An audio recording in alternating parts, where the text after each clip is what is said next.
What's going on, guys? So, here I am, back. Been running around a little bit today, trying to get some stuff for the game room. Stopped by the old house a little bit, and picked up a few games, picked up a package, and then, I was looking for a couple other posters. I know I have some old, like, Genesis, Nintendo posters, but I gotta find the actual boxes and cards that they are in at the house. I know I got a couple of Genesis ones, so, you know, I've got this old poster here from 1987 that came in this box of the CIB Zapper box I found, and I've got it carefully on there with some tape I can peel off if necessary. It's kind of nice. It says now you're playing with power, and it shows the main lineup. So yeah, I really like that poster. Well, let's get to the core of the matter here. I got a package today from a friend, and some of you guys might know him, a friend in Colorado named SpintheDemon. And well, he sent me his package here. This is inside it, and he's got his eBay card on there. Probably can't see it from there, but it's the Toxic Toys eBay seller. And so he's got his card here, one-of-a-kind items, new stock every month.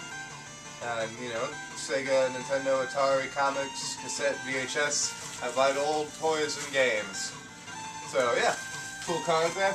Now, he offered to send me a few games here. I said, if you know, you need these games, and we've sent each other stuff before, you know, and hooked each other up, so we kind of got a good deal here going, where he finds, you know, something I need, something a little more rare, obscure, and then kind of keep an eye out for him, and you know, just help him find the games he needs if I can. And you know, it's always nice to have people out there looking out for my NES collection too, because you know, that's one of the top, if not the first reason why I came to YouTube to begin with, was that I knew to finish my Nintendo collection in a reasonable amount of time, I would need to find people out there doing the same thing, or who can help me find games. And so when I get games like this, you know, this really makes me happy, and I really, you know, look forward to being able to pay those people back to do this type of thing, because this is helping me out a lot. And it's funny because he sent me one game I didn't even, you know, I might have ran across the name of this game at one point, but I never knew about this game really, and never knew that it was a game, another copy of another unlicensed game. So we'll get to that in a second, but the first game he got me here was, this is one I did not have, and this is actually in a really good condition. I think I've seen this game before, but it was not in a good condition down at St. Charles, but that's Super Spike V-Ball and Nintendo World Cup. And so that's the dual one, Super Spike V-Ball, Nintendo World Cup. It's nice to have there, and this was one of the 4-player games. So, cool. Now, the other game he got me, it's the American Video Entertainment game, and that is, it's called Mermaids of Atlantis. The Riddle of the Magic Bubble. Bouncing around here. So, Mermaids of Atlantis, the Riddle of the Magic Bubble. Now, I have never heard of this game before, like I said. Might have saw the name. But, you know, he said, you got this Mermaids of Atlantis game, and I said, you know what, no I haven't, let me check it out. And he's like, okay, well I'll send it out to you. And I really appreciate that. And then he also told me it's kind of it's a or like a censored version, pretty much, a clean, you know, family fun version of, what's it called, Bubble Bath Babies. So it's pretty much the same puzzle game design as Bubble Bath Babies, except at the bottom of the screen, instead of a naked girl in a topless girl in a bubble bath, you have a little mermaid there with, you know, some clamshells over her tatas. So, yeah, it's an interesting game. As far as the puzzle aspect of the gameplay, I don't know. I have to pop it in, check it out. Not familiar with Bubble Bath Babies, haven't picked up that game yet. So, I'm interested to see how this game plays. Now, one thing interesting about this game is that this came out in 1992 or so.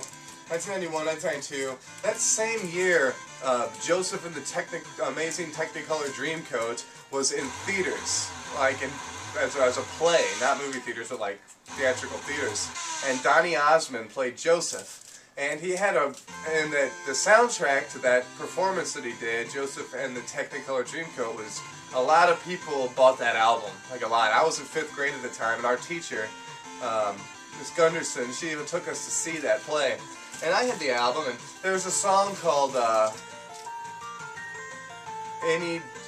what was it called? Any dreamers do, or something like that. Any dream will do, I think. Yeah, I think it's called Any Dream Will Do. But yeah, and I heard the song from this. I was looking up some gameplay of this when SpintheDemon mentioned it to me, and the first thing that came to mind was that, you know, the melody of this, one of the tracks in this game, track number 2, it's got 3 songs to pick from. The melody of track number 2 is pretty much Any Dream Will Do, you know, from the Amazing Technicolor Dreamcoat, the modern song. So it's just funny, you know, because I hear some of these old the music in some of these older games, especially like the non-licensed games, and you could tell it's just a cop-off. I mean, everybody knows it. You can tell it's just a cop-off of, like, you know, a song that was in the theaters or a popular song out there. Everybody knows that many games had the aspect of the melody of, what's it called? I think it's called the melody, you call it, not the tempo or anything, but the melody of the Indiana Jones, you know, or the beat of it. A lot of games use that. So, but it's neat to be able to see a game and, you know, kind of recognize where the song came from. So, you know, that's kind of interesting. So, a little story behind Mermaids of Atlantis there. So, yeah. Well, anyways, thanks SpintheDemon for those 2 great games. Gonna have to pay you back now one way or another. Excellent looking games, good condition. So I appreciate it. So, alright guys, well, I'll catch you later. I'm busy playing the PC Engine a bit. Got this Capcom race car game here, F1 Dream, been playing. Got my poster up, got my Lord of the Rings War of the Nerf from Snowblind Studios up. Just getting some more stuff hung up, so. Alright guys, well, it's good to see you. Peace!